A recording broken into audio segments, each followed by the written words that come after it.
Welcome to the Middle Ground. I'm Ohio Divided. He's Storm and Omen, and we are back for another Ohio Packed episode. The NBA is rolling, and Ohio State basketball tips off on Monday against IU Indy. This is the year Jake Diebler has to get back to the March Madness. The question is, can he actually do it? The Bengals are absolutely fucking atrocious, just flat out awful, especially on defense. Tonight, we're having a tough conversation. What's really wrong in Cincinnati? Is Zach Taylor the full problem? No, but he's definitely not part of the solution either. And over in Cleveland, things aren't much prettier. Dylan Gabriel is clearly not the guy for the future, and Myles Garrett is pissed, and rightfully so. The organization has made him promises that sure don't look like they're being kept. And finally, the one team that is keeping us sane over here in the Middle Ground, the Ohio State Buckeyes. Before the season, we thought this matchup with Penn State could be number 1 versus number 2. It's not, but it's still a big one for the grand scheme of the season. The question now, if Ryan Day gets a chance, does he try to run it up on Jim Knowles with how he left and how he departed Ohio State after the national championship? We've got a lot to unpack, so let's get into it. Good evening, Norm. Howdy, how we doing? Oh, just another week, grinding it out at work, trying to have some fun at night, get another episode in, and do it all over again tomorrow. Well, let's ride. Let's get into it. Hell yeah. So I wanted to get, as we kind of go through these, what happened over the weekend, and especially for college football's sake, I kind of want to focus more so on the teams that I see as a threat to Ohio State. When I say a threat to Ohio State, I mean a threat to them not going back-to-back. There's one team on here that I didn't include, and that was Notre Dame, and we've talked about them a little bit. I think that they're definitely a team that could be interesting, just with Love, Price, C.J. Carr, but they were also on a bye this past weekend, so not a whole lot to be said about them. So let's start with the Indiana Hoosiers. I think they were favored by about 25.5. A lot of people felt pretty good about the Hoosiers, or I should say pretty good about the Bruins coming on a three-game winning streak. I even felt pretty good about that 25.5. I did not bet it, but if I was going to bet it, I probably would have taken UCLA, but thankfully I didn't. Biggest thing that stuck out to me on Saturday was, yes, Indiana dominated, but really where UCLA has seen a lot of success over their 3-game winning streak was on the ground running the ball.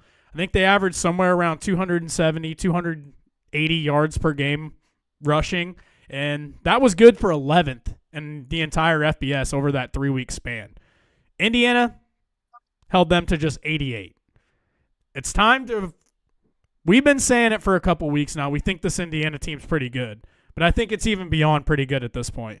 When you talk about a team that can compete with Ohio State at that level, a team that is fundamentally sound, as well coached, Indiana has to be at the top of that list. What were your thoughts from the weekend of Indiana, Norm? Yeah, I mean, in terms of that game, I think pretty much the first drive, Maliva interception, first drive, pretty much set the tone for what Indiana was about to do. I think the thing about Indiana is I think most people were pretty hip to what their offense was going to be this year. Kind of similar to last year's, solid, going to produce a lot of points. This year, it's probably taken a next step on being an elite offense. But I think the thing that, makes them complete is they have a really good defense. I'm not sure many people were really, that wasn't on people's radars coming into this year. I don't really feel like, but I feel like they've kind of been proving this year that the defense is just as well, probably not just as good as the offense, but it's going to win them some games and keep them in some games. So because as you look at it, that Illinois game, I know that they beat them down, but, I feel like the part that we've talked about with Illinois is their offense is good. They hold them to 10. At Iowa, hard to say. I mean, obviously 15 to Iowa, that's Iowa, whatever. You go into Oregon, hold them to 20. That's pretty big. Michigan State, they've had some big scoring games. I know that's been pretty inconsistent. Holding them to 13, and then obviously UCLA, who'd been hot, holding them to 6. So, it's not on Ohio State's defensive level, obviously, that with the way we've been talking about them, but I feel like they're one of the top defenses in college football. And I think that's something that we didn't really expect coming to this year. And I think that's why the further we're going along, it's the more I'm respecting Indiana's just their defense isn't really putting out stinkers. And I think that was the place where I was looking at where it just felt like coming to the season where you could kind of beat Indiana at. But if their defense is legit and their offense, with Mendoza leading it, like they're pretty scary. I mean, they're a legit team, and I think this week was just another kind of stamp on that. I mean, I know it's UCLA, and I mean I know what they've been this year, but I think just how easy they made it look. That's what elite teams do. We've been seeing Ohio State do that this year, and the fact that Indiana's doing it too. I mean, you just got to give them respect for what they're doing. I think what's surprising too is a lot of people thought last year was maybe just a splash in the frying pan. Curt Cignetti came in, had some early success, so they were ranked right around that 20 to 25 in the preseason poll, and they've done nothing but dominate up until this point. You listen to some of the football heads that are out there, like Nick Saban, Urban Meyer. Now, whenever they talk about how fundamental this team is, especially on the defensive side, they talk about how gap sound they are. They talk about how good of a tackling team they are, how every single guy on that unit is doing their job. I mean, they're doing it with a bunch of 3- and 4-star guys. They don't have the talent that a lot of other schools like Ohio State, like your top-tier schools like Oregon, like Bama, teams like that. They don't really have that level of talent. So that just goes a long way into not only what Curt Cignetti's done, but in football, it's as important as any sport of really just trying to build your staff around them and getting the kids in the spot to be successful. And when you see the outputs that they're putting on the field with, again, just the talent that they have on that roster, it is really, really, really, really, really impressive. And if they can keep it up, Indiana's shown they can throw around some money. So those recruits could slowly start to turn into more 4- and 5-star recruits if Cignetti kind of stays consistent, which it looks like he's not going to be going anywhere anytime soon. On to the next game, another team that I think is a little bit of a threat to Ohio State, Oregon. A little bit of a weird game this past week. I think that Dante Moore went out in the second half for a little bit, so only won 21-7 against a really, really, really bad Wisconsin team, a team that obviously isn't really paying for much of anything at this point. The only thing they're probably playing for is trying to keep Luke Fickell's job. I watched bits and pieces of this game. I got in live, took a live bet of, I think, Oregon like minus 17.5 whenever it was tied late in the first half there. But yeah, I mean, clearly they didn't cover the spread. They didn't even come close to what the game spread was. I don't know if you have a whole lot on Oregon from this week. I was watching couple other games at the same time, so I wasn't able to sit down and watch them. But just looking on the surface of the final score, a little bit shocking just from what we've seen from Wisconsin. Yeah, I think Wisconsin even kind of showed flashes in the Ohio State game that their defense is still like fairly solid. They just have a little they've bit got of a Brown top syndrome. 15, their top offense 20 is awful. rush defense out there. Like they're not completely dog shit on that side. Yeah, and I mean, I think that's a big reason why this game was close. I mean, like I said, I mean they have a competent defense. Obviously, there's holes, in general, but I mean, when you're comparing it to the offense, I think that's almost their biggest hole on defense is their offense. Like I was saying, it's kind of similar to the Brown situation. Like as the game wears down, those holes start to form, and then that's when you're starting to get beat. Because it really felt like Ohio State was kind of moving the ball, but they weren't kind of stepping on any throats until that second half was really when it got unleashed and just started getting ugly. This week it didn't really get to the second half ugliness, but the game didn't really feel in doubt. It was always close. I was kind of drive watching, not actually watching the game, but it never really felt like Oregon was in trouble. So, I mean, it's one of those games. It's one of the random conference away games where it's a little close. I'm not going to read into it for Oregon. Honestly, the only thing I'm reading into for Oregon is, Dante Moore, potential QB prospect. I got my eyes on all those. We'll talk about that later. But yeah, no, I mean, other than that, nothing really. Like, I don't think this is a death wish for Oregon by any means. So. And then on to the next team, Texas A&M. It was a team that I was kind of hesitant on up until this point. I didn't really know exactly who they were. I have a lot of respect for Notre Dame. I think that Notre Dame's extremely talented and can play with the best of college football. So it was impressive to see them go into South Bend, get a win early. But at that point in the year, I didn't really, and I'm sure a lot of other people didn't really have a ton of confidence in Notre Dame's defense. So I wanted to pump the brakes a little bit to talk about them and see them go into a Death Valley and get a win against a good team. And boy, did they just get a win. They scored 49 points, won by about 20, 30 points, whatever it ended up as. They sent Brian Kelly packing. We talked about this. We'll get into it a little bit later here and as we get through the hot topics.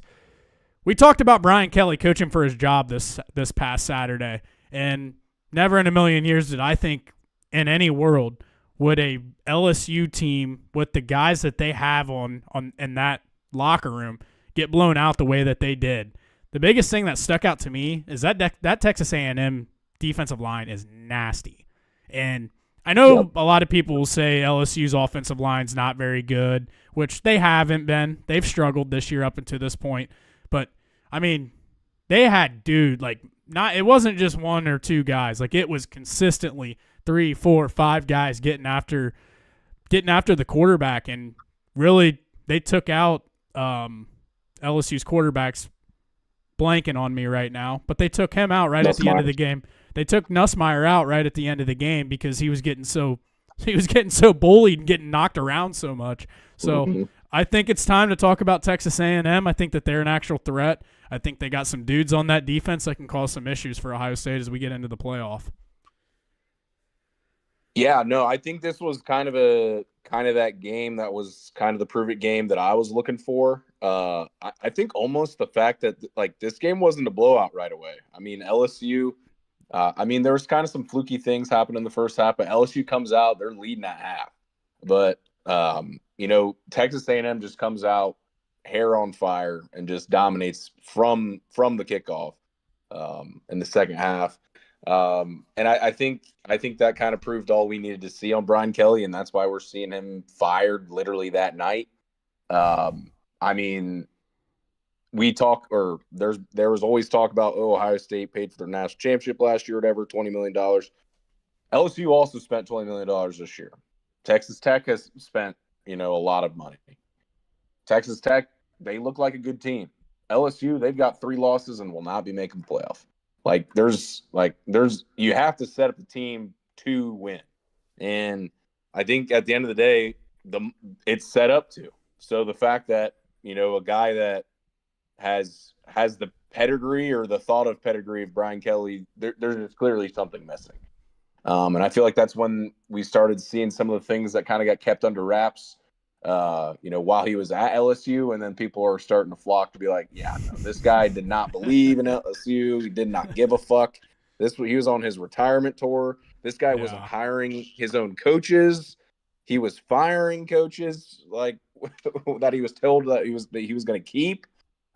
Just a lot of Brian Kelly's an asshole, which we already knew, but just kind of the confirmations of those things. But honestly, perfect. I'm happy he's fired. Honestly, I hope he goes to Penn State so we can kick his ass some more. Because he just seems like the absolute shithead guy, and I'd be perfectly fine with him going somewhere where I can beat his ass a lot. Yep.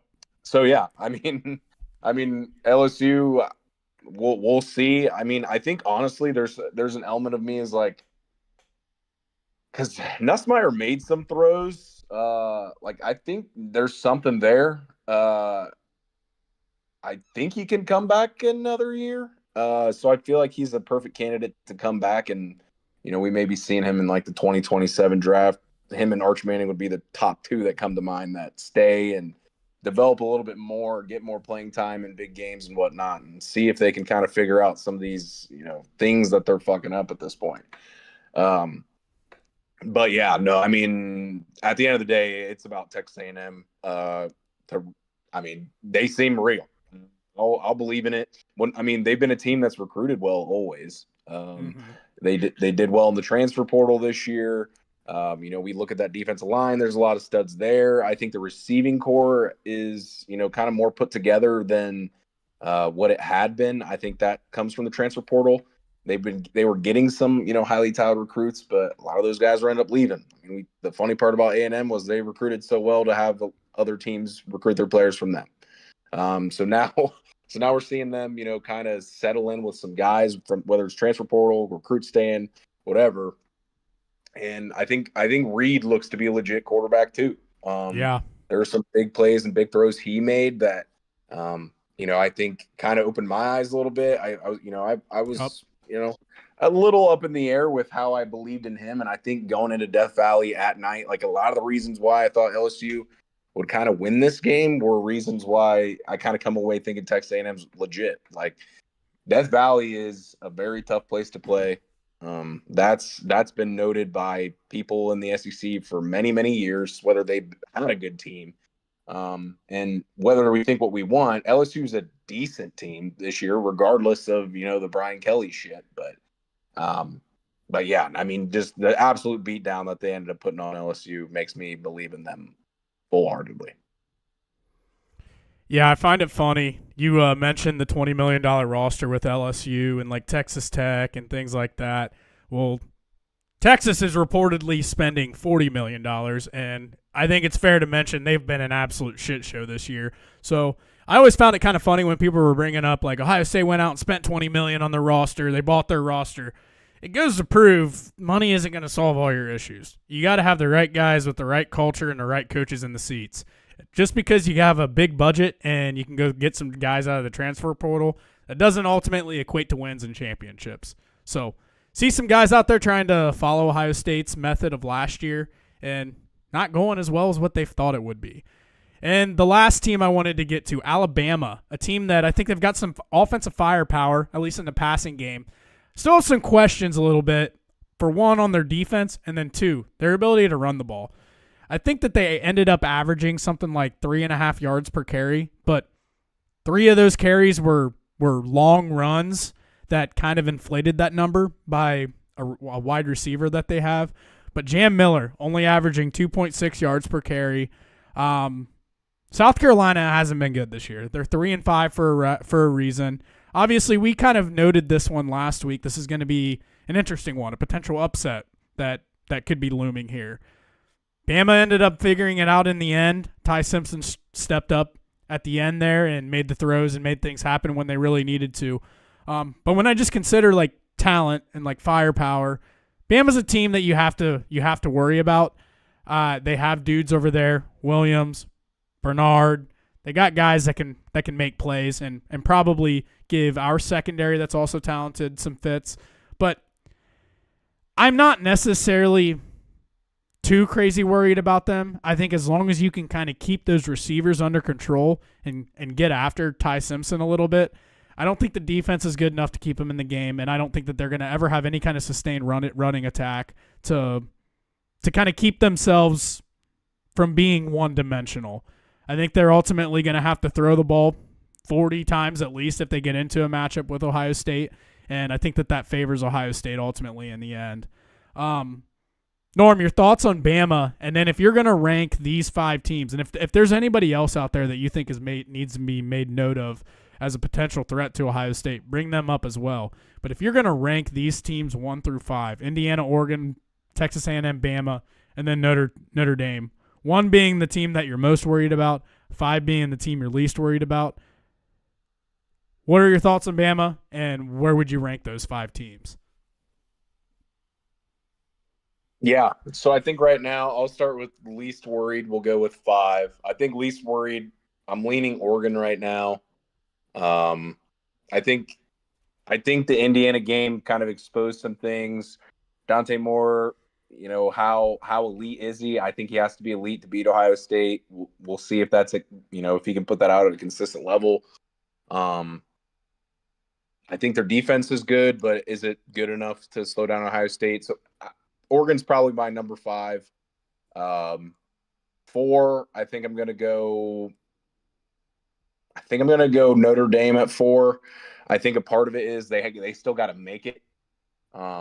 which, if they run the table, most likely they're in. We've talked about that. But there's an element of them not even making it. There's teams that they need to lose to get in. I think sometimes sometimes it'll fall to Notre Dame and maybe they, start figuring it out. I feel like they've started to recently, and especially the USC game, is like just continually press the Jeremiah Love and Jadarian Prince button, or Price button. And I think once they finally just do that and just kind of unleash the offense, I think, that'll be there. I haven't seen it consistently enough for them yet. So I'm going to put them at 4. 3, I'm going to go Bama. I think it was closer here. I go Bama 3 just because I think Bama from a skill position, they can cause more headaches than Notre Dame can. I think Notre Dame running backs, like, obviously are very scary, but I think just from the vertical threats that Ryan Williams and Jeremy Bernard are, plus, Ty Simpson, I kind of view it as Ty Simpson, I think, is better than CJ Carr, and we both hyped up CJ Carr. I think he is good. And then I think from the and then I kind of give it a wash with the receivers and running backs for the big playability. It's just harder for running backs to make bigger plays. Obviously, they're capable in the pass game too, so that that it can be a little tricky with that.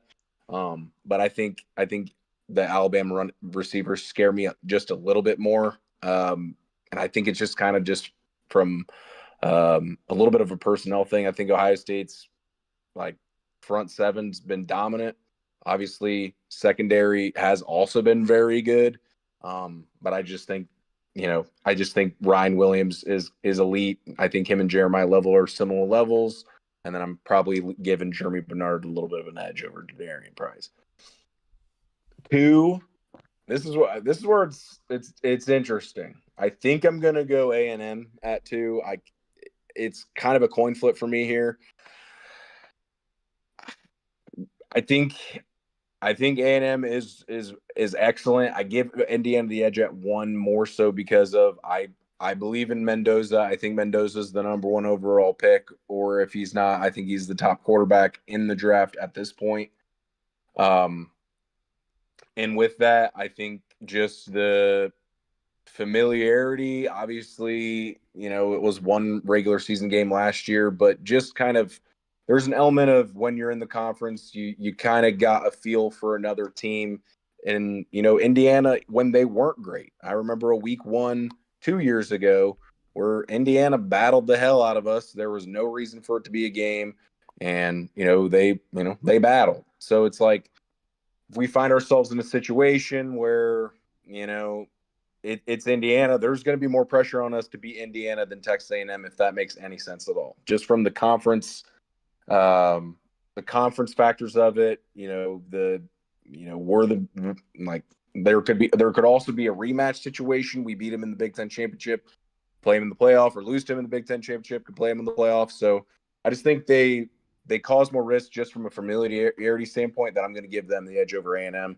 Both are scary in kind of similar ways. I think A&M's kind of showed that they're a little bit more electric than I had even thought on offense.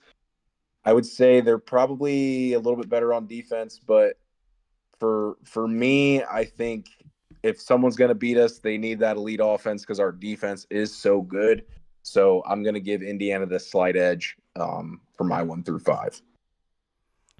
Yeah, I think I honestly probably would have ranked them about exactly like you did. I might have flipped Alabama and Notre Dame from 3 and 4, but after hearing you talk about it, I'm probably going to take Ty Simpson over CJ Carr, probably going to take the talent of the wide receivers at Bama's over Notre Dame's. Obviously, Notre Dame has the edge in a rushing attack pretty easily, but I think 3 and 4 could be interchangeable there. But definitely. Anybody else in college football, I think those are the 5 teams for me where it's like if there's going to be somebody that gets in the way of Ohio State going back to back, I think it's going to be one of those 5 teams.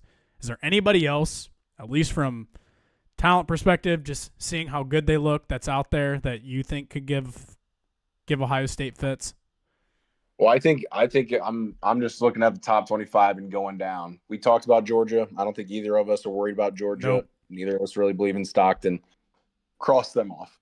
Ole Miss, I believe Nope. in them a little bit more. They scored a lot on a great Oklahoma defense, but at the end of the day, Ole Miss generally kicks themselves in the ass. We'll see if they even make the playoff. I would say They they will. probably will this year with their schedule they got left, I but watched they 2 Ole also Miss lost games a this few in year, Florida and last. I don't trust Lane Kiffin. He does so much dumb shit at different times of the game. I don't trust them. I'm not worried about Ole Miss. Next, Georgia Tech. Obviously, I Nope. think they're a weird, but just from a talent perspective, that doesn't scare me. Georgia Tech's Vanderbilt, similar scrappy. reasons. That's what makes them scary. Yeah, They're just I scrappy. think that's the scary part of it. They can slow down the game big time. Just Yeah. do the old run the ball with Haynes King play, which I feel like we would be able to scheme pretty well against. So that doesn't really worry me. Moving down, Vanderbilt. I mean, interesting. I just don't think their defense is near good enough to keep up with our talent. They probably Nope. sneakily put up some points on us, but not enough. BYU, Nope. honestly, probably the team I'm least scared of all the teams we've talked about so far. Um, they've just been in too many weird, close games with a lot of Big 12 teams that kind of shit the bed right after playing them. So it's like, I don't really believe in them. Miami, I think this is one of the first interesting ones. They Maybe. lost. They lost to, I think, a good Louisville team who we may still sneak into the playoff yet. So we'll give that there. And then next is Texas Tech. I think Texas Tech is honestly maybe the most scary of all the teams I've mentioned. It's probably them or Miami. I mean, I think they can really sling the ball. Their defense is pretty damn good. But at the end of the day, I mean, Texas A&M, or I also feel like I feel like when I'm looking at their loss, they lost at a very hungry Arizona State team. I think with the caveat that Sam Leavitt has been hurt all year makes me feel a little less worried about it. But I think they might be the scariest team mentioned so far. But I feel like the interesting part is you look at the AP top 25. I think anybody in the AP top 25 could make the playoffs still, which is how I don't understand how people do not like the new playoff. Because I mean, there's legitimately probably 30 teams that could still probably make the playoff. Yeah. I mean, it says I would say like 6 through 12, 7 through 12 is probably as wide open as it was 34 weeks ago. So we'll see a lot shake out here as we get into the last month of the season here. But yeah, I mean, it's going to be fucking awesome. It's going to be really fun to watch as we get through it. And on a final note, to round out our college football recap, Brian Kelly fired. Again, like I said earlier, we talked about this earlier. He was coaching for his job this past weekend. Whenever you go out and you get dog walked the way you did, you got the stadium screaming or chanting, "Fire Kelly." I think a lot of people have been able to sense for a really long time things weren't going well there. When you see him just consistently ripping ass of players on the sideline, when you see him consistently ripping coaches' asses, you see him kind of yelling at reporters in postgame. It's a lot of like point the finger. It's a lot of something is somebody else's fault all the time. And it just kind of is always given off the vibe that he doesn't necessarily have a great presence about him. He doesn't always have the best culture about him. And I think Notre Dame fans, whenever he ultimately left, it was kind of what the fuck? And then shortly followed after, well, all right, he's kind of a jackass the way it is. I'm not completely disappointed that he's gone. We have a new up-and-coming head coach of Marcus Freeman coming in. Let's see what he can do. And clearly that's one of the best things that's probably ever happened at Notre Dame. He's just kind of like you said. I hope he somehow ends up at Penn State. I don't know if they would do that or not. But it would be fun to beat his ass every single year because he just seems kind of like a James Franklin type S, but just a bigger douchebag at the end of the day. You see a lot of former players of his that were at LSU now coming out saying some things. You're hearing a lot of the stories where he had a player that had a brain tumor or something, never called, never visited. I just think he's just kind of a shitty human being that isn't too worried about anything else but himself and winning football games, but he wasn't too good at the winning part. So he's gone. He's out. I think it's better for LSU. Hopefully they can find somebody there. Obviously LSU is one of the, I don't know if you consider them a blue blood, but they are one of the premier programs in the country. Probably the best job that's open right now. And I think that poses the next question. You got jobs like Florida out there, Penn State open out there, LSU, Virginia Tech. Like, at some point, who are these teams going to get? Like, you have a guy, especially like the Penn State one really is kind of baffling. I get it why they did it. But it's also like James Franklin has consistently won 10 games. He's consistently been there at the top of the Big Ten. He just went to the Big Ten championship, almost won that, almost got to the national championship.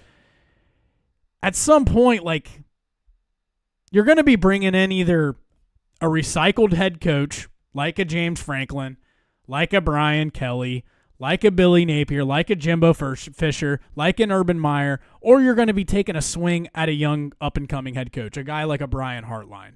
At some point, I don't know where some of these schools are going to find their next coach, and I think a lot of them that see, oh, Penn State just opened, oh, Florida just opened, oh, LSU just opened.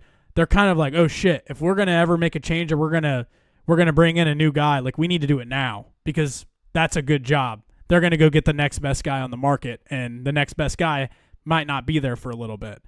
I don't know. It's an absolutely insane year of college football, from firings, all the money being thrown around, the teams that are getting upset. And then you also had the Sark news that came out with the whole NFL thing. I think guys like Kurt Signetti are going to be getting an absolute bag thrown at them and basically whatever the hell he wants from whatever school that comes after him. But that's my biggest question through all of this. Who are these schools going to get? Well, I think my hot take right now, well, first off, I would say LSU is definitely the best available job. I think Absolutely, the without a probable doubt. outcome of what's going to happen is LSU and Florida are both going to make a huge run at Lane Kiffin. I got a feeling he's not going to budge, and I think Ole Miss is going to pay him a nice raise for what he's done this year. But I think my hot take would be this. I think James Franklin might be going south because I think a lot of the reasons you mentioned, Florida feels like kind of the spot where they're looking for a stability guy.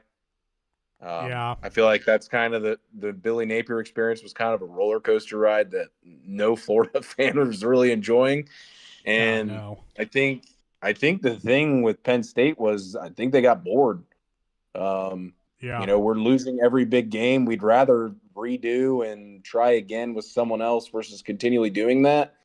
And also, And as a side note, real quick, I don't know if you saw Brian Hartline as the odds-on favorite to get that job. The Penn State job? Yep. Yeah, I mean, for some reason, I don't really see him leaving yet. He hasn't really been in a hurry. I feel like it's kind of got to be a good situational spot, which Penn State may be. But to me, it feels like he's kind of waiting on that perfect, opportunity. And maybe that is Penn State. I'm not rolling that out at all. But I think timing's a big thing for, coaching jobs. And I think if he has any feeling of not being ready, he's like, I'm Brian Hartline. I'm like me staying another year. It's kind of like the Ben Johnson situation in a way where it's like, I am like me staying another year at Ohio State with all these weapons. Is that really, is there really anything that's going to stain my name? Like, and obviously in college, the job has to be open. It's a little different than the NFL where, like every job is good in quotation marks. Like obviously jobs are better than others, just like anything else. But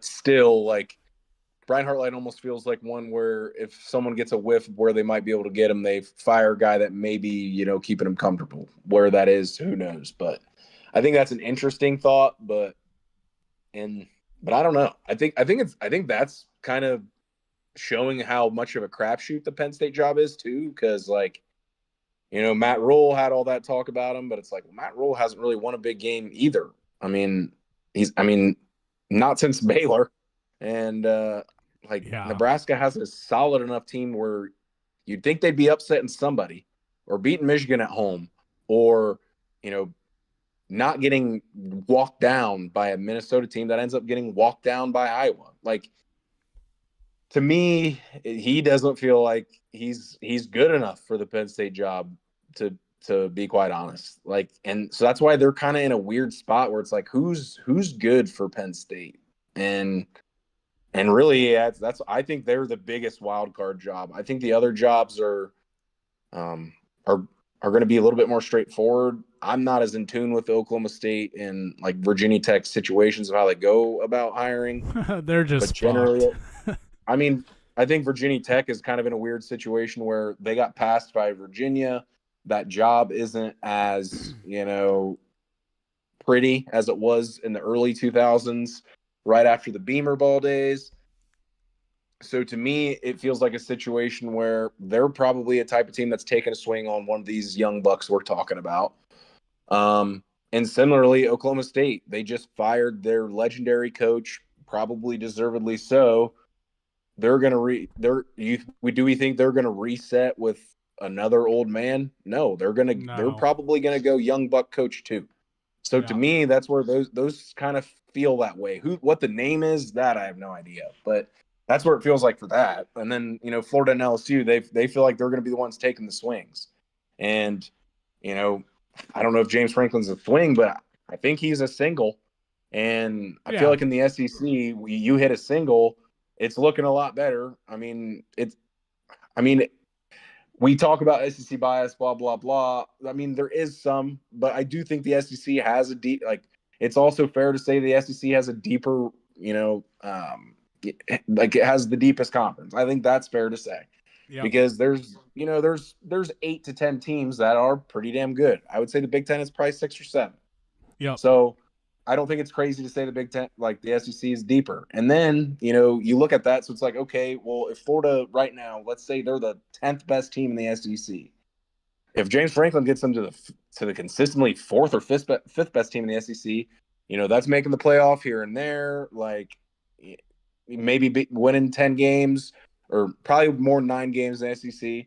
Like Florida would be begging for that right now. Begging for that. Absolutely. Is Yeah. They'd right take now that in they've a had a heartbeat. roster to be able to do that. So that's why, to me, honestly, if I'm Florida, I kind of like James Franklin, which is crazy to say with just kind of Yeah. all the things we've seen this past year. But I think at the end of the day, like we joke about James Franklin, but I think he is a good recruiter and a good coach and probably a good guy. And that's something that Mm-hmm. I think carries a little more weight, and where you're probably not firing this guy and paying a huge buyout if you're taking that swing. Penn State, I think they got embarrassed, got egg on their face, and said, "All right, we're done with this," Yeah. which is Yep. fair. But I think at the end of the day, Aller hurt, believing in Aller. I think they're just game planning. I think that Oregon game took a lot out of them. I think that's pretty clear. Yeah. And I Yep. think, and then when you go to UCLA and lose in a way like that, where they should have won that game, just candidly about, how that game went down. And then, the Northwestern game where I think it's just you go into Evanston and that almost felt like a kind of an older Big Ten type of game where you go into Evanston, you're kind of sleepwalking, and then all of a sudden you're in a fucking rock fight with Northwestern, who generally has had a good ability to control line of scrimmages. I mean, obviously Penn State too, but when you're getting punched in the mouth and you're not really feeling good about yourself already, like that's where shit like this gets interesting. And so to me, I think it'll be very interesting, but I think there's some moves that we can kind of see where they're going to go.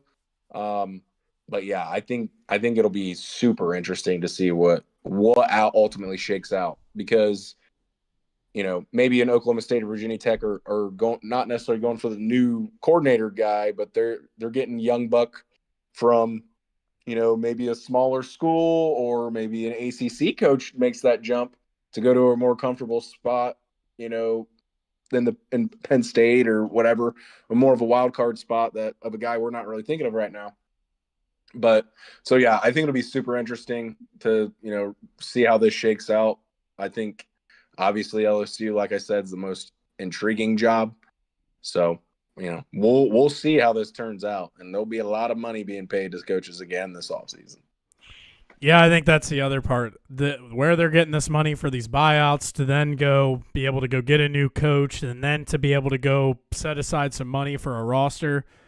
I don't know. They have some money hidden somewhere. They got big donors that are willing to give it clearly, but it's a wild, wild west. I think is the simplest way to put it when it comes to college football. Whether that's on the field, whether that's coaching, whether that's NIL, whether that's transfer portal, it's as wild as it's ever been, and I'm here for all of it. A lot of narratives, a lot of drama. Before we get into things, just a quick hit on the NFL. 2 notes that I had this week. Chargers bounced back with a 37-10 win. Justin Herbert looked phenomenal. A team that we've both of us have been pretty well on since week 1. A team that we think can make some noise when you get into the playoffs and potentially fuck around and win a Super Bowl. Good to see them bounce back.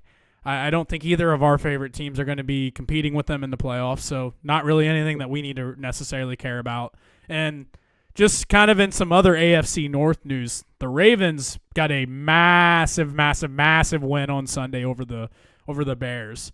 I think that was a game. It was one game before Lamar Jackson comes back this Sunday. If they go and fall to like 1-7 or whatever it was, that's a massive hole for them to climb out of. But you go and you get a win. Then you got Lamar coming back this week. You got the Bengals twice coming up. I'm not sure who else they have, but I know they're going to beat the Bengals twice. Probably have some other winnable games. And the Dolphins this week. Like, they have some wins on the schedule, and if you're looking for a nice high-value bet, I would probably go to the books and take the Ravens to win the AFC North. I think it is not out of the realm of things of happening at all. They've got 2 wins. Bengals have 3 wins. The Browns have 2 wins. Steelers have 4 wins. I think the AFC North across the board is pretty fraudulent outside of the Ravens whenever they are completely healthy. So, other than that, that's about all I had from the NFL side of things. Yeah, just to run on top of that, the funny part is you might be too late to be taking the Ravens to win the division. Yeah, you had to do it before Sunday.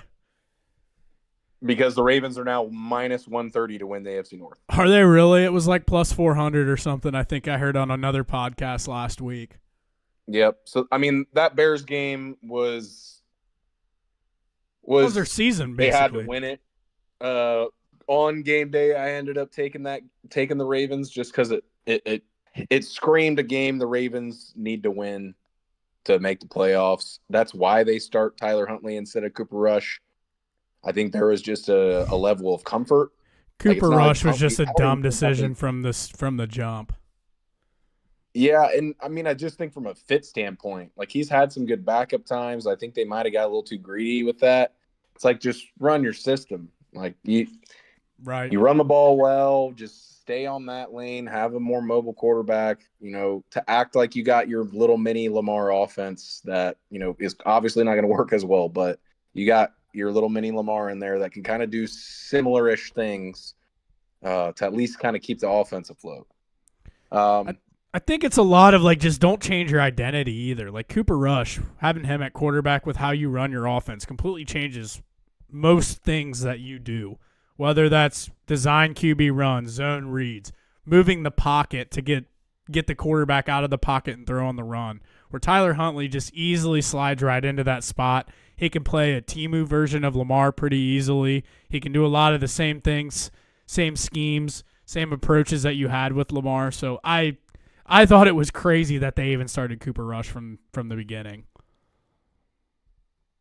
Yeah, I mean, it's one of those things where I think it was an overthought situation where it's like, well, Cooper Rush is a better quarterback than Tyler Huntley, and I think that's agreed. Obvious. Yeah, I agree with that. But it's sometimes in the NFL you can't overthink things like that. It's like, well, does he fit our scheme? Because scheme, I think it gets overlooked sometimes, and I think even teams overlook it in ways when they see a good enough player where they're like, all right, he's a good backup. We'll upgrade our backup position, and we're good to go. Well, it's not that easy. And then I think twofold, I think even Cooper Rush has taken more blame than maybe he even deserves because the defense was absolutely wrecked with injuries too, and some of those guys are starting to come back. So it's like everything's setting up perfectly for the Ravens to win the division. It's really going to come down to, I'm pretty sure they got 2 with the Steelers. I think the Browns are the only divisional opponent they've played. So, I mean, they can take care of the division pretty easily with all the games they've got left. Yeah, I would say they'll probably be favored in most of them the rest of the way out. So, all right, let's get into the Cincinnati Bengals. And as I have been this entire time, I'm not going to spend much time on these guys because they do not deserve it. But we all know what happened on Sunday. Absolutely gut-wrenching, most embarrassing loss I have ever seen as a Bengals fan. To lose to the 0-7 Jets as you have a 2-score lead in the fourth quarter with a quarterback of Justin Fields who legitimately just got benched and only ended up playing because Tyrod Taylor got hurt. They didn't have Garrett Wilson. They didn't have Sauce Gardner. Is a fucking embarrassment to be a fan of this fucking franchise. This is an issue that goes deeper than Zach Taylor. Zach Taylor has his issues. He needs to be fired. They need to move on from him and get a better direction. But this falls in the front office. The issue is in the front office. The issue is 100% with the ownership, but there's nothing I can do about that. I can sit here and bitch about the ownership all I want, and nothing's going to change. It's about like bitching about the weather. I can't control it. So what's the point of even bitching about it? But on the flip side, Duke Tobin has to go. The guy is an absolute fraud. Completely terrible at his fucking job. I have on screen here. These are all of the defensive draft picks that the Bengals have taken since 2021. And I throw this up here because it's wild. I see guys like Joe Goodberry and Gridiron Grading on Twitter who are both Bengals accounts. They do a ton of like PFF draft analysis. So whenever they give guys grades and things, they measure like their intangibles, their attributes, and then they also factor in like their production in college. And basically they give each and every one of these guys a grade. I don't know how many times, it's almost weekly, I see them post about guys that they had rated really, really high at the time of the draft that the Bengals ultimately decided to pass on because they went for a guy like a Shamar Stewart who had longer, faster, stronger, whatever the hell it might be, but didn't have the production side of things. When you go up and down this fucking list, it is embarrassing. And the most embarrassing part about it is this is why you have Joe Burrow, Jamar Chase, T. Higgins in the fucking building. This is the time you can't afford to miss on this shit, which is why you have the product on the field on the defensive side of the ball that you have right now. Absolute failure by the front office. Absolute failure by Duke Tobin. This is something that needs to be completely taken down to the studs. Duke Tobin has to go. Zach Taylor has to go. Bring somebody in with a different direction. Bring somebody in who actually is going to care a little bit about what these guys do in college, not just about how tall, how strong, and how fast they are. It's an absolute fucking joke. And the craziest part about it is I see the things that Joe Goodberry and Gridiron Grading post. And it's free. It's literally out there free. I look at it every single draft year. And I'm going to admit, there's been times whenever they kind of shit on a Bengals pick because their score didn't match up to where it should be, or it's a little bit lower than what they thought. And I'm kind of just like, oh yeah, what the hell did these guys know? Like, they're just guys on Twitter. But they've been doing this for years now. Like, I don't know how long it's been. Goodberry's probably been doing it for at least 7 or 8 years. And I've seen Gridiron start doing it the last few years. And they have the historical data to back up the shit that they do actually equates to hitting on guys and not drafting busts. I don't know if this organization is so fucking cheap about shit and they don't want to pay scouts. They don't want to bring in resources so you don't miss on so many picks. Literally use the free shit of the people on Twitter. Like, for the love of fucking God. This is embarrassing. If you can't look at this and see that something needs change, and that isn't always the coach. Yes, Zach Taylor needs to go. But this is what he's fucking dealing with. He is not the complete problem. He is part of the problem.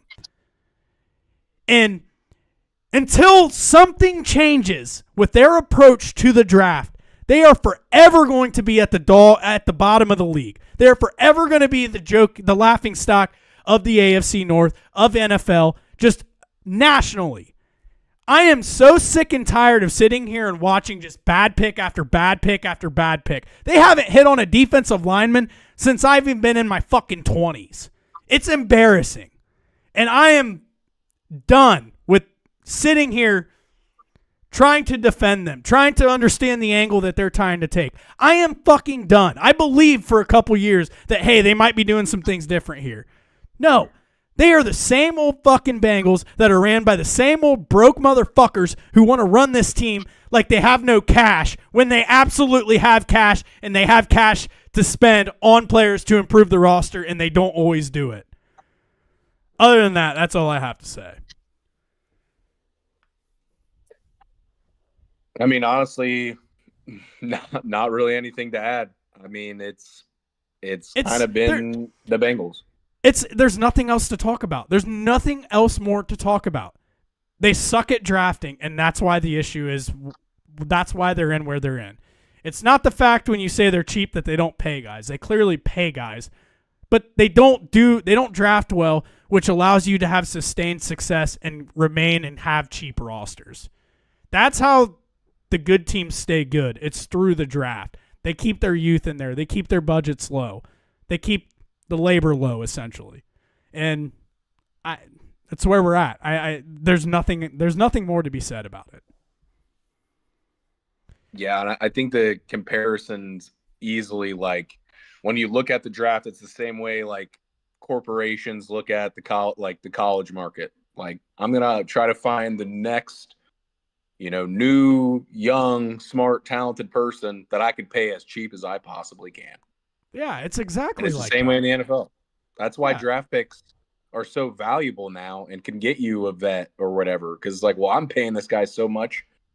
I'd take a fifth for him. How many times do we see things like the bit in the NFL is, all pro or Pro Bowl guy got traded for third rounder? Oh, wow.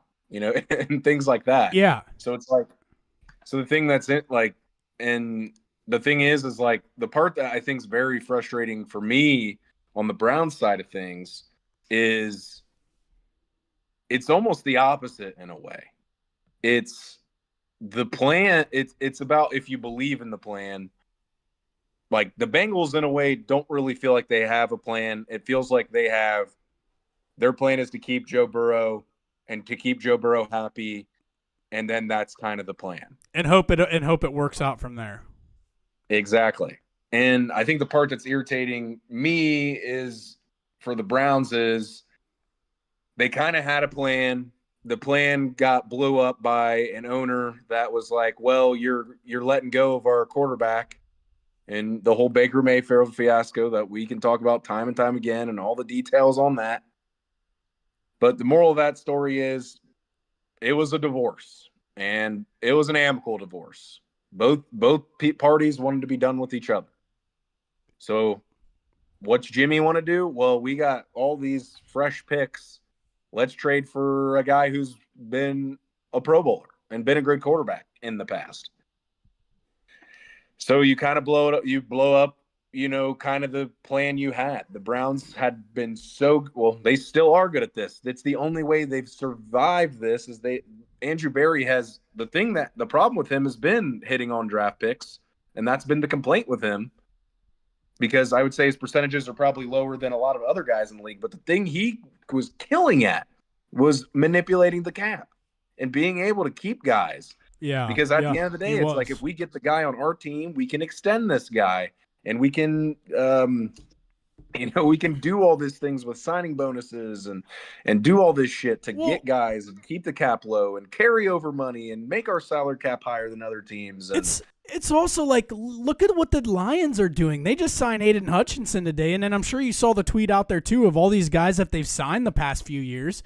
It's like they draft a guy, they hit on the pick, and they get him under contract early before the market goes up. They didn't do what the Bengals did, where you could have signed Jamar Chase for far, far, far less, like a year earlier. You knew who Jamar was, But you let him fuck around and go out and have a Triple Crown season. All right, now we've seen enough. Now let's give him the money he deserves. Oh, at fucking $15 million more. Like, it's just stupid. Yep. Organizations do stupid shit. And unfortunately, we just root for two of the dumbest fucking organizations in all of sports that just figure out new ways to just fuck themselves over time and time again. And it's wild because the Lions were like the Bengals and the Browns a few years ago. They were the laughing stock of the league, but they figured it out. Hit on your draft picks, sign them early, get them under contract, keep your core together. I think the Browns have done a really good job of that, like you've said. They've just, the whole Baker Mayfield thing kind of just threw everything off, and the quarterback position has been a shit show ever since. And if you're not good at quarterback in the NFL, you're not good at anything. But if they would have had, the quarterback situation would have been figured out, they would have had a lot of years of consistently making, not only making the playoffs, but making some noise in the playoffs. And that's where the Bengals fall through compared to like what the Browns have done and what the Lions have done. They draft guys like a Jesse Bates. When you finally hit on one, you don't keep them. And then when you do finally hit on one, Jamar, you wait until the last possible second so the market is at the highest fucking value. Then you have to pay top price. You knew that these guys were stars. You knew they were legit players that were going to be part of your future. Get it done early. Joe, they at least got done a little bit early, but for God's sake, you and I could have got that one done. Yeah, exactly. And I mean, and the comparison I would say is when you're doing business the same way as Jerry Jones is in 2025, you're probably not doing it right. And that's how the Bengals do business. It's an old style approach to shit. It's like, we'll pay him later. Well, it's like, that's not how it works, man. Not anymore. As soon as you got to pay him now to pay him cheaper. I am for, if once you know that he is a dude, he's a player, get him done. Because, yeah, people might be like, oh, that's an overpay now. Well, guess what? In 2 to 3 years, whenever they could potentially be one of the best at their position, and it's like, holy fuck, that's a hell of a deal. Yeah, well, it's like, it's become a meme now where it's like, and I was seeing it a lot with the Lions situation where it's like the salary cap's not real. It's like, well, the salary cap is real. It's just the real phrase is the cap goes up. And it continually will go up. The NFL, do we think the NFL is a dying sport? We think people are going to stop watching the NFL? I mean, come the fuck on. Absolutely not. It's only growing. Look at all the games that they're getting overseas. The shit's only going to grow. Exactly. So it's like, and again, from the Brown side of things, they've been pretty good at proactively paying guys. They have been. They've kept Denzel Ward. They've kept Myles Garrett. I'm sure I'm missing, like, Nick Chubb. He was in there, too. Njoku, Joel Bitonio, Nick Chubb. Like, they had their core that they brought in, and they found ways to manipulate the cap and bring, like, the Browns were doing the right things to have sustained success. They just fucked up at the most important position, which is fucked up this entire period where you had your core, a really good core. You've had a generational defense. If you wouldn't have fucked that piece up, like I said, the Browns not only would have been making the playoffs, but consistently making noise in the playoffs. Yeah, and I mean, and it's a twofold thing, too, because we're talking about those young, talented people you're paying less money. It's like, well, all this money is coming to pass on the Browns now because you backload it to try to sign free agents so that you can get guys in. Well, now those backloaded contracts are hitting, and you didn't have the picks to get young guys, a.k.a. you can't sign guys in free agency anymore because there's not a lot of money to go around. That's why you're seeing a pretty bad Browns team the last 2 seasons because they hadn't had a first-round pick in 3 years. Yeah. So it's like I get fans' frustrations, but to me it's like the writing was on the wall for this. And the fireable offense was trading for Deshaun Watson. And I've said this on here probably 6 times, probably every time I've been on here.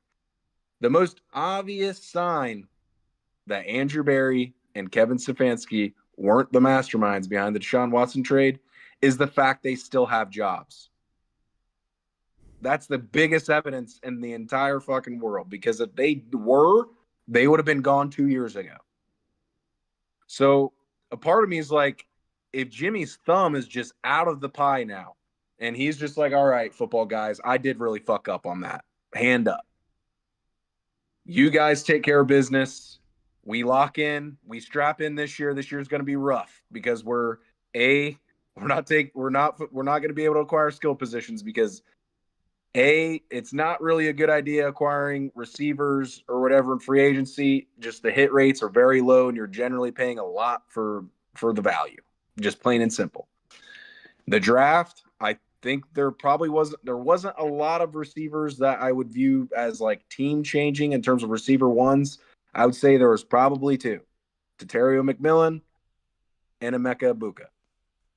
Matthew Golden, we can argue about maybe as well, but at the end of the day, the Browns, instead of drafting a potential offensive tackle, which that is something I understand more. Is there's a sect of Browns fans that are like, well, they should have taken Membo. I think who the Jets ended up taking, who was a tackle instead of Mason Graham, or something like that.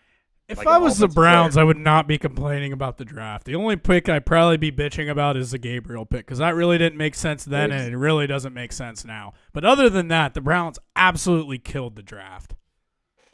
It goes back to your theory. Just get me good players. I don't care. Like at the end of the day, you're not filling all your needs through the draft, and if you're trying to do that, that's when you reach on guys and you get into the situation that the Bengals are in because they reach a lot in the draft.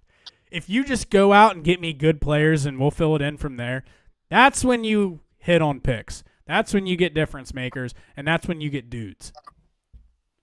And then that's what opens you up when, like this next year, the Browns' moves this past year also set them up for the next draft because now it's like, okay, well, it's looking like we're going to need a quarterback because bullet point one, Dylan Gabriel's ass. Not good. Could have told you that the day they took him. And I was in agreement, and then there was a coping period where I was trying to believe. Well, you're a fan. You have to. But I do the same shit with the Bengals. I told myself maybe this defense will be different. But deep down inside, I knew nothing was going to change. Right. So I think the Dylan Gabriel pick, it almost felt like a luxury pick of a guy that's like, all right, we like this guy. At worst, he's going to be a good backup, which I would agree. He's going to be a good backup, but the worst case scenario has happened. He's going to be a good backup. He's not worth, starting every single week the rest of the year. Is he still going to continue to start? I got a feeling they'll run him out there another game, and it'll be the Jets after the bye. So that'll probably be unfortunate because that'll probably be a win, or they'll play well. And then there'll be the Ravens game the week after that may shine the light that just gives Shedeur some run out there. Yeah. So you're going to see Shedeur at some point. We talked about this at the beginning of the year. We talked about this at the beginning of the year. Like when you're 3-11 or whatever it is at the end of the year, and it's like, all right, we're not getting the playoffs, clearly. All right, let's go sell some more tickets and bring in some more money here to end the season. Shedeur, get that watch out. It's time. Well, and the funny part, it's not even just about money, too, because I think he has a higher ceiling than Dylan Gabriel. He's better than Dylan Gabriel. Is he going to be the savior of the Browns? Probably not, but he's worth throwing out there to give him a fucking shot. Just watch them throw a football. Watch them throw a football. Like, it doesn't take a rocket scientist to see that Shedeur Sanders is a better at purely just throwing a football than Dylan Gabriel. Dylan Gabriel, I'm not even sure if he can throw it further than 10 yards. Well, he really hasn't this year, so I'm not sure either. Shocker. You're talking about the same guy who had the least amount of air yards out of all 136 FBS football quarterbacks last year. And that was quite literally what I was about to say. The biggest stat that was basically like Dylan Gabriel fraud was he had the lowest ADOT last year, average depth of target. And he played for Oregon. He's a screen merchant. And I Oregon understand had athletes on the edge. It also means throwing the ball downfield, not just screens. It equals out. And his defense, he did kill Denzel Burke a few times in that first game. But that was also whenever Jim Knowles was a complete brain dead fuck and said, "Oh, you know what? We're just going to rush 2 this time." Yeah. But anyway, don't want to, harped on that plenty already. But basically, I say that to say I think there is like Eileen being patient with the team or the organization we've got right now. I know that's not what Browns fans want to hear. I'm sure there's going to be plenty of people that would disagree with me. But to me, this team does not have offensive weapons. So the thing that's really been happening is that there's been a huge fire Kevin Stefanski movement. There's not a lot of offensive weapons for him. So if you're saying fire Kevin Stefanski, you better be saying fire Andrew Berry. That's really my only comments on firing at all is it. I'm not going to I've come to terms with they may potentially be fired. And my argument to that is, well, if you fire one, you better fire both. Start Is over. 2025 the year of firing people? I think it is the year of firing people. College football. It surely is in college. Well, the NFL, there's a lot of bad teams, so maybe. We're not far enough into it yet. It's coming. Well, Bengals fans are screaming, fire the coach, fire the GM. Browns fans are screaming, fire the coach, fire the GM. You've seen a record amount of college football teams, at least on the high end, have coaches to replace that they're getting rid of. 2025 is the year of firing, just so it's not me and you next. Yeah, we'll see. And I guess my last point, I want to talk about Miles a little bit. I think sometimes frustration on the sidelines gets overblown. To me, that's like this guy still cares and wants to win. I think the contract says me he wants to win here. He's made that decision that he wants to win here. And sure, they aren't on the schedule that he's going to want to be at right now. I'm not going to argue with that at all. But the plan that they've set forth with him, like if that plan was we're going to sign Joe Flacco and he's going to solve our problems and he's mad about that, then Myles Garrett may not be as smart of a man as I previously thought. Joe Flacco's not coming to save you. To me, it sounds like there's a bigger plan at play. They're like, hey, we got 2 first-round picks next year. If we got to move up, we can now. And if we don't need to move up, which is probably partially why we nuked the offense and we're playing a lot of players that would essentially this entire offense would benefit greatly from having a number 1 receiver on it. So that's why the thought process the rest of this offseason is Carnell Tate or Jordan Tyson or Mekhi Lemon or Chris Bell. You are a Cleveland Brown. Carnell Tate. I would argue give me 2. But yeah, I think Carnell's my 1 now. I've removed my thoughts of trying to think I was biased. I definitely am biased, but he is just so fucking good too. So he's the guy I want, but essentially the other 3, if we get one and Carnell's gone or we get one instead, I ain't going to be pissed off about it. It is what it is. Give me a quarterback, give me a receiver, draft pretty much all offensive players, and we're cooking. That's what you got. You guys really just need a quarterback and a receiver. Like, you guys haven't had anything.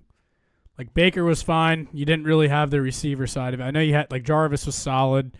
The whole OBJ thing was at the tail end of his career. He was a shell of himself at that point. But you need a quarterback and you need a receiver. Like, go get your Joe Burrow, go get your Jamar Chase. And it's amazing how fast shit changes. The Bengals were a 2-win team and went to like a fucking 13-win team in a matter of 2 years, solely off 2 guys. So that's what I'm trying to say. I'm trying to say the Browns, like the NFL in itself, is a quick turnaround league. The Washington Commanders won like 3 games and then won 12 the next year. They didn't even have a good defense. So it's like they went to the NFC Championship. Right. So, it's like that's just what a quarterback can do there. We have a great defense. And really all it takes is, there's some offensive line work that needs done. That's true too. But, that could be as simple as someone's son just got fired in Tennessee. Bring him home. But you anyhow, don't want him. I think I do. Bring him back. He's got a relationship with Kevin Stefanski. Our line ain't good right now. Let's run back the olden days. I don't think the O-line problems are all him. I think there's some talent problems in Tennessee too. And now he's just a lame duck coach. So Yeah, I mean, I was not a fan of the Brian Callahan hire. So I yeah, knew that was fucked the just second they hired him. Was this his first year yep, there? second. Second year? Okay, Yep. yeah. Yeah, I as soon as I heard they hired him, like he didn't even call plays for he didn't even call Yeah, plays for the we talked about Bengals. this a couple weeks ago. Like you didn't, this guy didn't call plays, and we're really thinking this guy's like solving everything. Like that just doesn't I even make sense. That's what the Bengals did with Zach Taylor. Zach Taylor never called plays. He was a quarterback coach for the Rams. They hired him.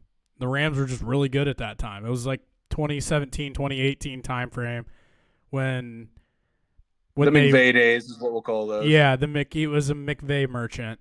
And I think it was around the time that they lost to the Patriots in the Super Bowl, like 14-3. But like it was that year that the Chiefs and the Rams played down in Mexico. The score was like 59-56, and it was probably the best NFL game that's ever been played. I think like that was the year the Rams offense was absolutely cooking, and they were just got very horny over a guy that was a quarterback coach for an offense that looked really good. Yeah, and I mean, arguably, like I think I would agree he should be fired now. But I mean, I think there's like he's clearly been successful there. Like there's been success. Like I don't think he's no dum dum, but I think the further you get away from the tree, like that's a direct McVay descendant. When you got a McVay descendant, But I also have to like Zach Taylor pisses me off a lot, but I do have to give him credit. Like he's consistently had a top offense in the NFL. Like he's always been known to start really slow, which we've talked about this. They do a lot of low percentage things that take a little bit of time to get going, but he typically, like you've seen it even with Flacco, like now that Flacco's in, the offense looks pretty similar to what it did with Burrow. And my biggest thing with him is that he could never really run the ball. And that in turn really put Burrow at chance of getting sacked and getting hit. And so Flacco's been in Cincinnati for 3 games now. He's only been sacked 4 times. So they've also been running the ball exceptionally better. Like I want to say, I don't know what the stats are, but I bet they probably about doubled their running numbers over the past 3 games than what they were even before then. And then you magically just have your sack numbers go down. Throw into that, Flacco gets the ball out really, really quick, which helps, which I hope Burrow is taking note of that and realizes he's going to have to probably start to play like that if he wants to stick around as long as he hopes to. But Zach Taylor is not the problem. He's just part of the problem in Cincinnati. And I still think it's time to move on. I think they need new direction. I think they need a mentality of like a physical type, give me like a Dan Campbell, Mike Vrabel type mindset, and hire a good, smart OC. It doesn't take any rocket scientist when you have the talent and the weapons that the Bengals do, and let's go from there. But definitely goes a lot further beyond Zach Taylor, that's for sure. All right, Norm, what do you say we get on to the Ohio State? let's do it. Let's start getting positive again. Hey, I said at the beginning of the show, this is basically the only thing that keeps us happy over the course of a week. You watch Ohio State on Saturday and life is complete. They do everything, 99.9% of things, very well. And then you turn on the games on Sunday and you wonder why the hell you even watch the Browns or the Bengals. So, Ohio State, big one at home, or so we thought coming into the year, against Penn State. I still think that this is a game to make note of. I think that this is a Penn State team that was a drive away from going to the national championship last year. Sure, they don't have a dual Carter. Sure, they don't have Tyler Warren. Sure, they don't have Drew Aller. Sure, they don't have their head coach. But the core of this roster still was right there, sniffing out the door to go to a national championship. Honestly, probably should have beaten Notre Dame in that bowl game. But things have gone south. Things have gone sideways this year. It's clearly not the season that they were hoping for.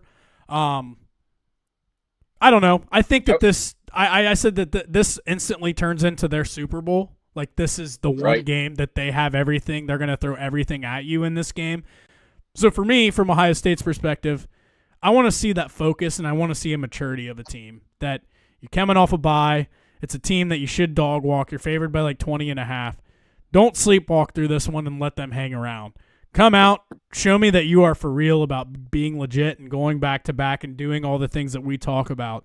And you're Ohio State. This is just what we do. We don't look past teams. We play the team on the schedule that given week. We beat the shit out of you, and we move on. Yeah, I think the biggest thing for this week is, like, we got to view Penn State as a team that was, like, a play away from probably being undefeated, which is crazy to say for a team that's below 500 now. Yeah. You know, absolutely. A bounce goes their way in the Oregon game. They ain't losing to UCLA. They ain't losing to Northwestern. And they're not losing to Iowa. Barring Aller being hurt, which maybe they still win these games. Because there's just a lack of buy-in, clearly. And now that you can go play the defending national champions, you're the joke of the Big Ten right now. What could make your season? Beating Ohio State. So it's exactly what you said. This is the Super Bowl. And it's Michigan last year. That's right. And the thing is, too, is, like, that's kind of how everybody is on the schedule. But the problems are the ones that have talent. And Penn State still has a lot of talent. Like, there's going to be a lot of dudes that are in the NFL that are on this team still. Yep. So at the end of the day, there's still plenty of work to be done. And, we'll get to it. This team's stepped up to every challenge they've had this year so far. But honestly, I do think this is the toughest one yet, because week 1 at home against Texas, A, you're at home, B, it's easy to get, fired up and locked in for the preseason 1 and 2 game. This game, it's easy to sleep through. I know it's Penn State, so there should be a level that, hey, this is still Penn State, but that could easily be missed in this. So, to me, I do think it's a potential drop game, and I think this is the game that shows what this team's about this season. And I don't even care if this win's ugly. If they just get the win, to me, it's like, all right, maybe it's even a slow start. Maybe we're down early and come back and win. I think this is a game where it's like, okay, we handled them. Like a blowout doesn't really tell me anything. It just shows me Penn State quit, whatever, another win, we'll take it, we'll move on. But this game's close. Like that's when that Michigan game, that game was close, and people started getting scared. We and plays weren't being made anymore, and Michigan started doing some bully ball. Which, if you're to say Penn State's best players on offense, probably the running backs. Running backs, yep. So it's like, I mean, there's a level of that could play a role here, and they're going to try to. They're going to try to do that, because that's the only way they're going to be able to beat you is bully ball. So, to me, I think if this game's 24-14, 21-20, 24-21, whatever, don't care. Win the game. Doesn't even have to be handily. This is just winning a football game this week, and I think that's the way they got to view it. And I think if they view it as that, I think it'll be more. But at the end of the day, lock in and, take care of business. Absolutely. I think it's a measuring stick for like the maturity of this team and the focus of this team. I think that I don't think they're going to look past Penn State, though. I really don't think that they're going to. I think that Ryan Day has complete 100% buy-in of this team, especially with how last year ended, how they've been navigating this year. And I think that they 100% support and trust everything that Ryan Day has been saying. And I listened to his press conference the other day. He is saying the exact same things that we are saying right now. Like, this is no joke. This is still a team that went out and did all these things a year ago. And the flip side of that, I think there's a little something to play here for. Jim Knowles was a little shitty about the way that he went about leaving last year. There was some drama there. I don't know the full story. We probably never will know the full story. But it's pretty obvious he was kind of weird and a little bit of a dick with the way that he left. And I think that alone is going to be enough motivation for Ohio State to get up for this game and not look past them. I think it's still Penn State, a rival at the end of the day. But I mean, if the opportunity presents it, and Ryan Day just says, let's just fucking let it loose. Like, let's just drop 40, 50 on Jim Knowles' head just to say one last fuck you for the way he handled everything. He's asking for a contract right in the middle of a playoff run. Kind of like wasn't talking to people after the national championship game, that type of thing. Now Ryan Day has been petty before. He's definitely has a side to him that can be a little bit petty and want to get back at somebody. If he can, do you think he will? I think it almost he might do it in an even more disrespectful way where it's like a lion don't concern himself with the sheep type of situation. I think Brian Day is like this is gonna be like an oxymoron, but like a zen. He's like zen crazy right now. As in like I'm still locked in. I don't give a fuck about you. To win this game, we're just gonna take care of the ball. Like whether that's ball control, running the ball shit ton, or whether it's like, that could be. And I mean, we have Jeremiah Smith and Cardinal Tate. That could just as easily be slinging the ball around too. But I don't think it's necessarily going to be a let's stomp on them. Like I think if they're up, 3 scores with 7 minutes left in the game, I think there's not 7, maybe like 4 or 5 minutes left in the game. I think there's a higher chance that starters are pulled than running up the score, because I think that's more disrespectful of being like, yeah, we don't concern ourselves with you. You guys are not serious anymore. You went to a non-serious team. Mm-hmm. Like I think that might be the level of petty it gets to. Like I like State's that up 24. Ohio State's up 31-7 in the fourth quarter, and we're seeing Lincoln Kineholds back there, and we're seeing Isaiah West running a whole series, which honestly probably fine with, and then you're seeing all the young receivers in there, like and you're seeing Jeremiah and Carnell and Julian all laughing on the sideline, being like, yeah, we're done for the day. Yep. Like, and that's what I want to see. Like, I don't care if we score 50 points. I think it would be just as cool to win this game 31-0 and not have the starters play the whole fourth quarter. No, I now that you say that, I really, really, really like that take, actually. I could definitely see that being his approach, where I'm not going to worry about you. Like, you left for the shittier team. You made the bed that you are now laying in. And I'm going to come in, beat you, shake your hand, and leave, because we're worried about winning championships. You're worried about being petty and trying to go get an extra bag and go to a rival. You're worried about keeping your job. Right. I don't know if he's even going to do that at this point. But I could definitely see this being a little bit like a Wisconsin game, where it was kind of similar. Like Ohio State completely dominated from start. Start to finish. We're not going to hang a crazy number on you. Like, it's not going to be like 63-7 or anything. Like, it's just going to be, we're going to go down, we're going to score, we're going to stop you. Then we're going to go down, we're going to score again, and then we're going to stop you. And then we're going to go down, and we're going to score again. We're going to stop you. And it's not going to be like left hook, right hook. Like, it's going to be slow, methodical, just controlling the game. And then at the end of it, look up and, we just still dropped 34 points on you. We won 34-0 and beat the absolute shit out of you. But we did it in a quiet way, and we're moving on with our season with aspirations of winning it again. Yeah. And the funny part is, too, like, it's funny how the same exact situation is kind of like utilized differently. Because I think there's a level of like the Wisconsin one was like, yeah, we're not going to run it up on Fickle. He's a Ohio State guy. That's our dude over there still. That could be, once Patricia leaves, that could be his replacement. We don't want to put that taste in his mouth like that. That guy could be coming home. Yep. And it's funny that we're talking about Penn State, same exact situation. We're like, yeah, they're going to do the same thing, and it's going to be so fucking disrespectful. I could definitely see it. On a final note, Ohio State's defense has obviously been insane, allowing just 217 yards per game this year. Penn State's offense ranks 99th. It was bad with Drew Waller. It's gotten worse with Ethan Grunkmeyer. So I think that, of all things, is the most disrespectful. Blank them. Show them, hey, you left as a DC, but this is what we got to replace you. I think that, of anything.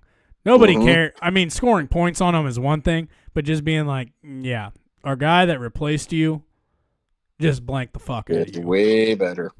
Yep. Not even close. Not even close. Anything else on Ohio State's front? I know with the bye week, there's not a ton of topics, but you want to get on to your picks? Let's run it.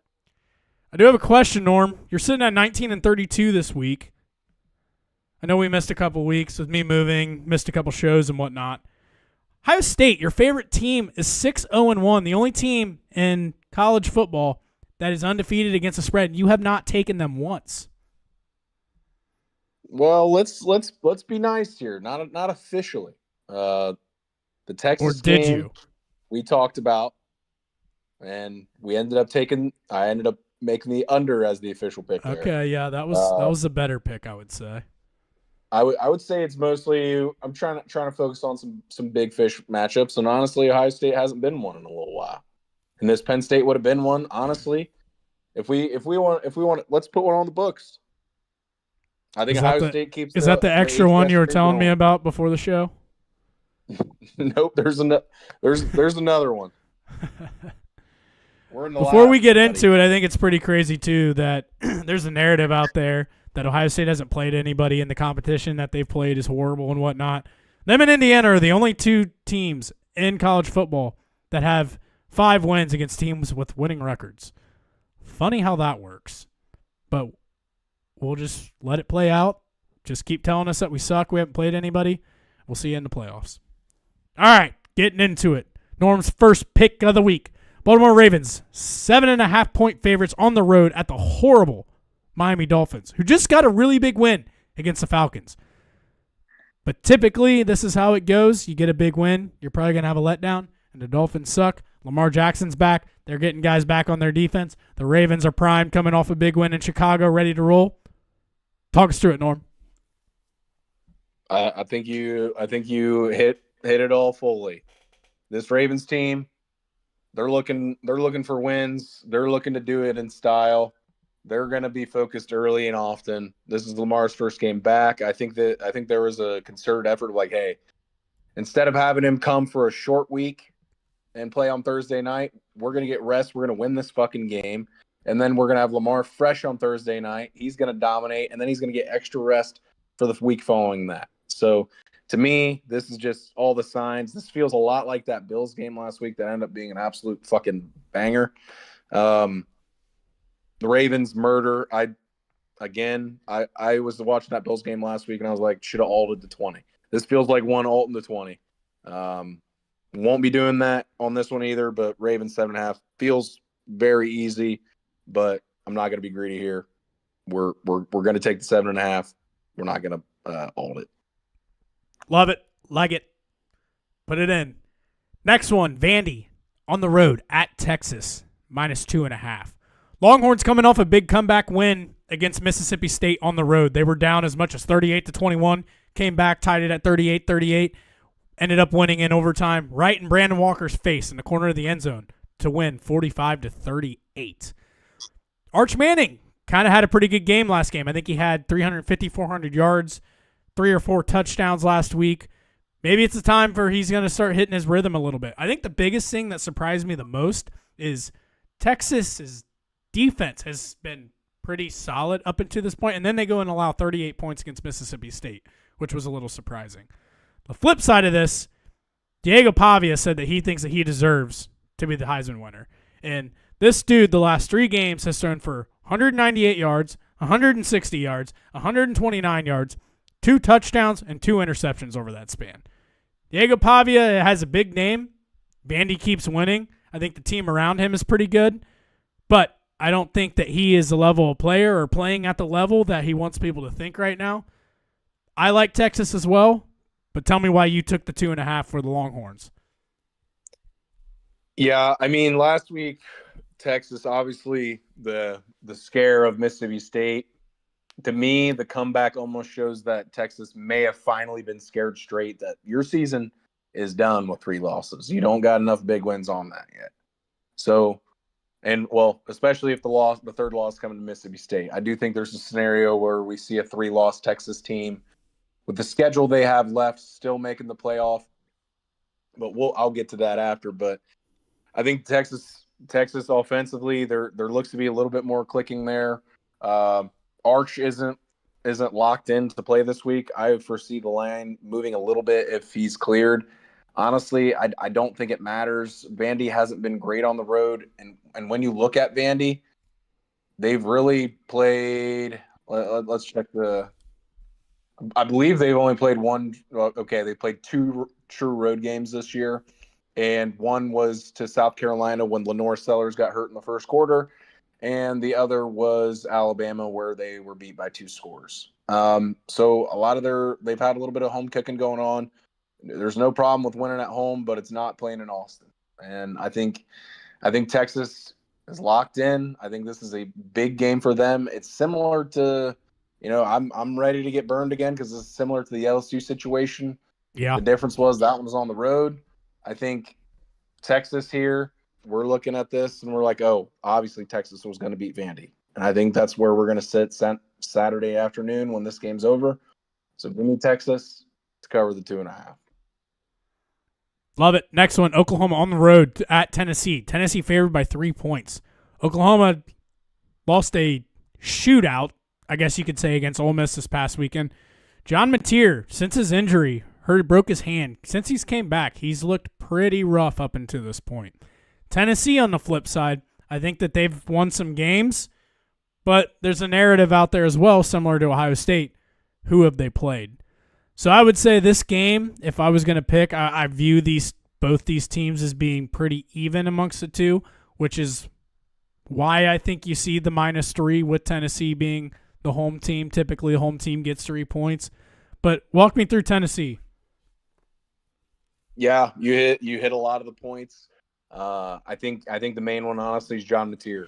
I think if we're playing this game with a healthy John Mateer, I'm probably doing the opposite. But I think the difference would be, I think this line will also be different. Tennessee, I mean, they've been solid. I mean, Joey Aguilar has been pretty damn good in my opinion this year.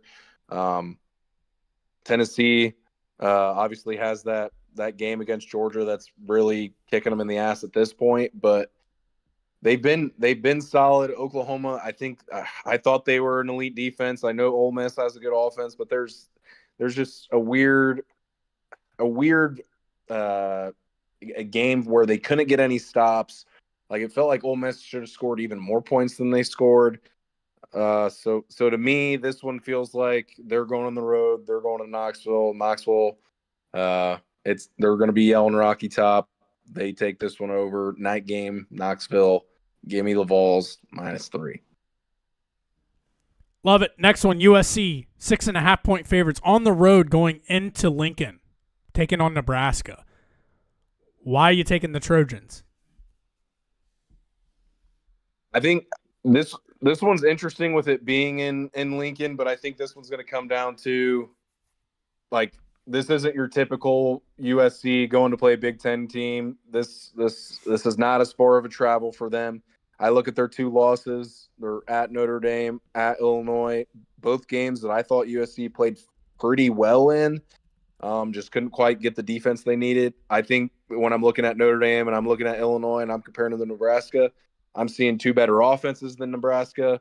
I've also seen Nebraska struggle against teams from a defensive standpoint. They're allowing 30 to Michigan, 27 to Michigan State, 31 to Maryland, only 24 to Minnesota, but that was a loss on the road where Minnesota controlled time possession. And then they're allowing 21 to Northwestern. To me, this is a USC game where they're showing that they're USC. Their offense has the weapons of USC, and they go in to Lincoln. They take care of business. This feels like a game they win by 10. I'm not a believer in Nebraska. I'm tired of kind of thinking Nebraska might be good. I'm off that. I think USC has an elite offense. If they get any semblance of defense, I think this is a blowout. Unfortunately, I don't foresee that. So I think this game will be a little close going through, but I'm taking Maeva and his weapons over Raiola and his. So give me USC -6.5. Absolutely. I'm taking those weapons at USC over Nebraska's any day of the week as well. Next one, USC, 9.5 point dogs on the road at Utah. Utah's been struggling a little bit as of late. UC is sneakily just kind of just continuing to win. Sorsby's looked pretty solid for the most part for the Bearcats this year. For them to be getting 9.5 points now that I sit here and look at this and think of it, seems pretty wild just considering Utah and kind of the struggles that we've seen from them up until this point this year. Other thing you also have to factor is a lot of times when you see teams go from the east to the west like this, you typically see a letdown, but at the end of the day, it's still basically keeping this game within single digits, which I think UC is completely capable of doing. And like I said, they're hot right now. I don't think enough people are talking about them, but why are you riding the Bearcats? Yeah, I think the interesting point is my first take is I think it's easier traveling west than east. For sure. 10 o'clock is easier to deal with, where it's 7 o'clock there versus, let's say Utah's coming for a noon kick in, anywhere. Like that's 9 a.m. for them on the East Coast. Like that's just a tougher situation to go. Anyhow, I think this line's so conflated. Utah just absolutely beat the shit out of Colorado last week. Colorado, they're falling off. They were a little scrappy there for a little bit, but I think they're kind of going back to the Colorado ways for the rest of the season, it feels like. Again, I think another reason why this line's a little inflated is Utah's wins. They generally win big. Colorado 53-7, Arizona State 42-10, West Virginia 48-14, and then non-conference. But to me, I think the main point is this. The two best teams they played, because the Arizona State team was a Sam Leavitt-less team, was Texas Tech and BYU. They lose both of those games outright, one at home, one on the road. I'm not saying Cincinnati's Texas Tech or maybe even BYU, but I think they're in the upper echelon of the Big 12. Not saying Utah's not either, but I think that means this is going to be a very close game. This is going to be a really good game. One I'm staying up for the 10 o'clock kick. Give me the Bearcats plus 9.5. I believe in Sorsby. He's been playing super well, especially of late. I feel like I've been starting to see some draft buzz on Sorsby.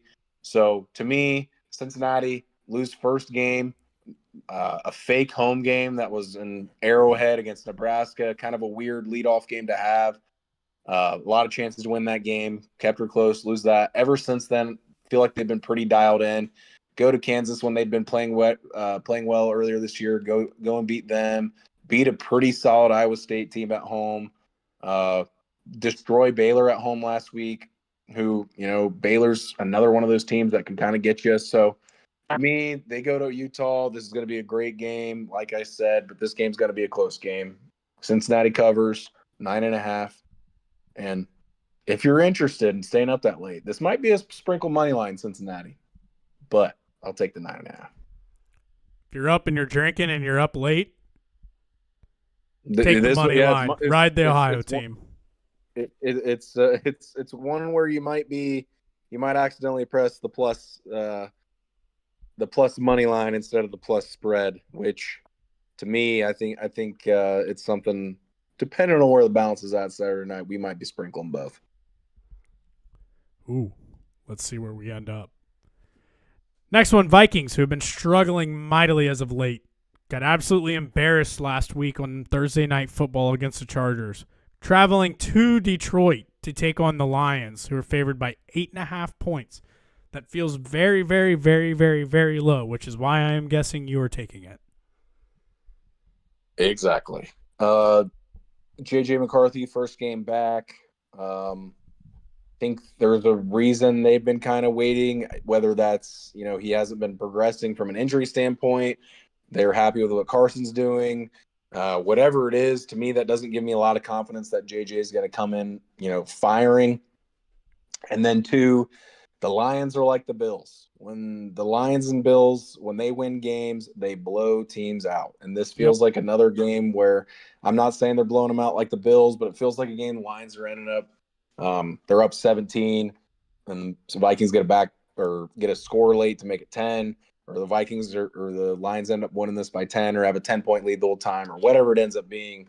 To me, this feels like the Lions win this by 2 scores.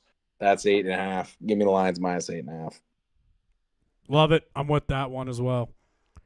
Next one, Chiefs at Bills, the classic matchup that we've seen through the years between Mahomes and Allen. Taking the over. Why are you taking the points? You're talking about that Sunday night game earlier, Niners, Rams, back and forth, just offenses humming and scoring.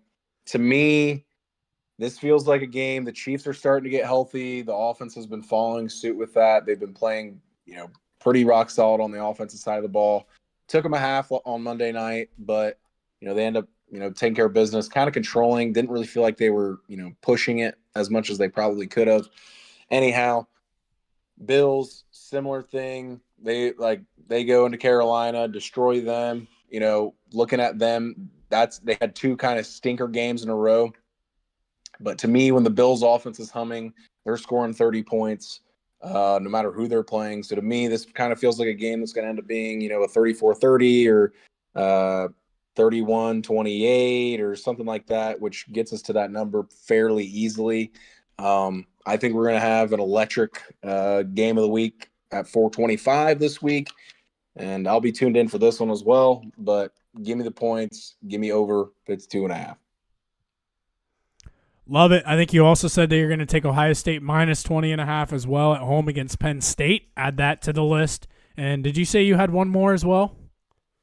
No, that's initially I didn't see the Chiefs Bills one, so that was the one I was initially going to add. But we are definitely adding the Buckeyes.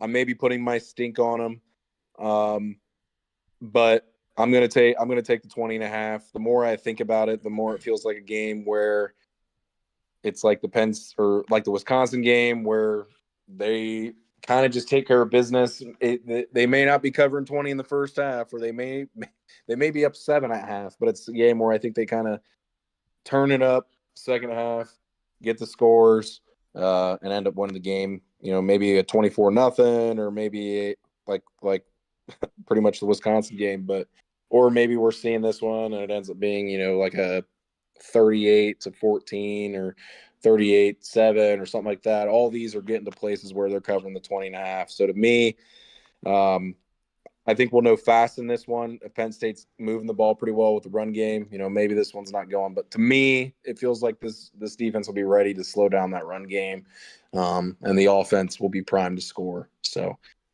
add the Buckeyes to the sheet, add them to the list. Honestly, this week, not a lot of great games overall. As I was scrolling through the board, I think there's another interesting game I want to call out.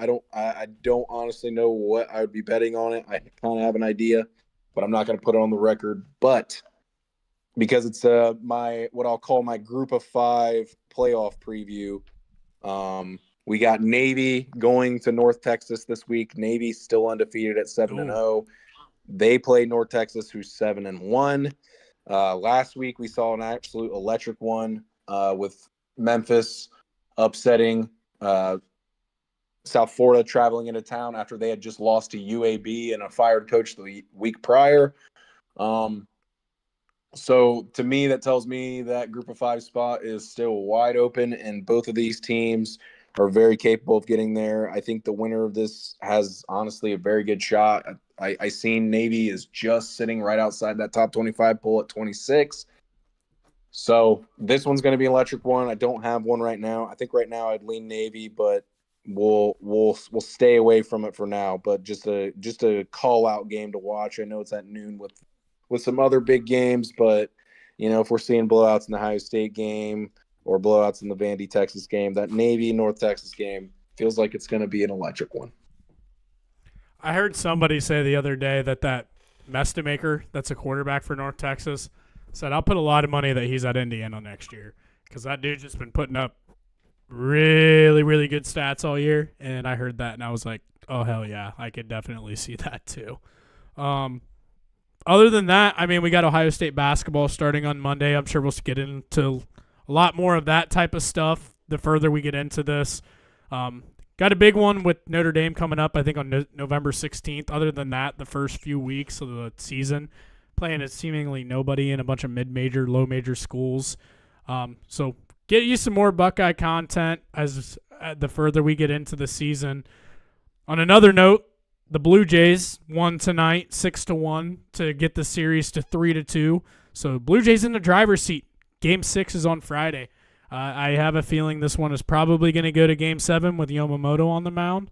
But other than that, I'm here for all of it. I think it's going to be a pretty eventful weekend of sports again, potentially a Game 7 of the World Series. You got the NFL, you got college football. Ohio State's playing Penn State. You got Ohio State opening up on Monday night. Life is good right now, and we're here for all of it. Other than that, Norm, you got anything else before we get on out of here? You forgot a major thing, and the Miami Heat play a fast-paced offense now and are scoring a lot of points. Getting up and down a little bit.